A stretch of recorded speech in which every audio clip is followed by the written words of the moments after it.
ఇదిన వాక్య ధ్యానాంశం. ఎందుకు బాధ పెట్టావు, ఎందుకు దాచేసావు? ఎరుకు శపితమైన పట్టణం, అందులో ఉన్నది ఏది ముట్టవద్దు, దానికి సంబంధించినది ఏది కూడా మీ దగ్గర దాచిపెట్టుకోవద్దు. జాగ్రత్త అని దేవుడు హెచ్చరించాడు, కానీ ఆకాను దొంగతనము చేసి దేవుడు వద్దంటున్న దానిని దాచిపెట్టేశాడు.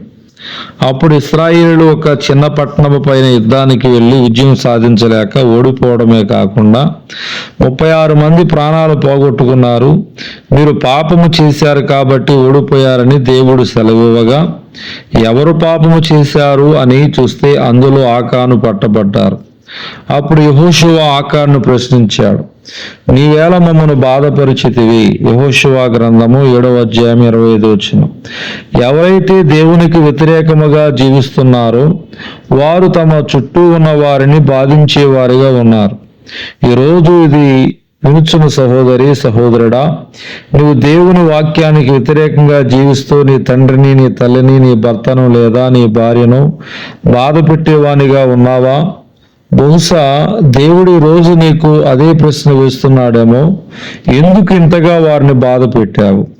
ఒకవేళ నీవు నీ ఇష్టానుసారముగా జీవిస్తూ ఉన్నట్లయితే ఆ నీ పాపిష్టి కార్యాలు నీ చుట్టూ ఉన్న వారికి మరింత నష్టాన్ని, కష్టాన్ని, శాపాన్ని కలిగించక మునిపే ఈరోజే నీ జీవితాన్ని చక్కదిద్దుకుంటావా?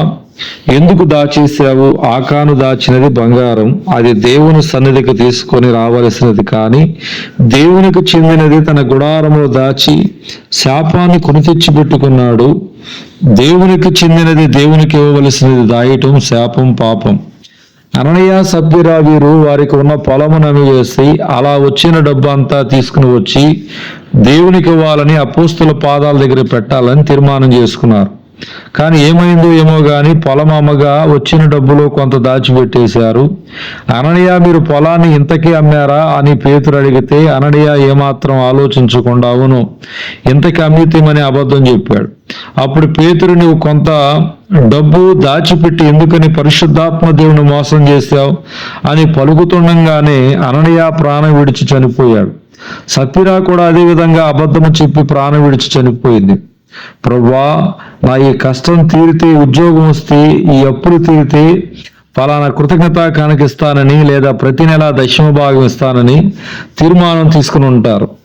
ఆ తర్వాత దేవుడు కనికరించి నీకు జవాబిస్తే, నీ కన్నీరు తుడిస్తే, నీ కష్టాన్ని తెచ్చిన, నీ కన్నీరు తుడిచిన దేవుడిని మర్చిపోయావా?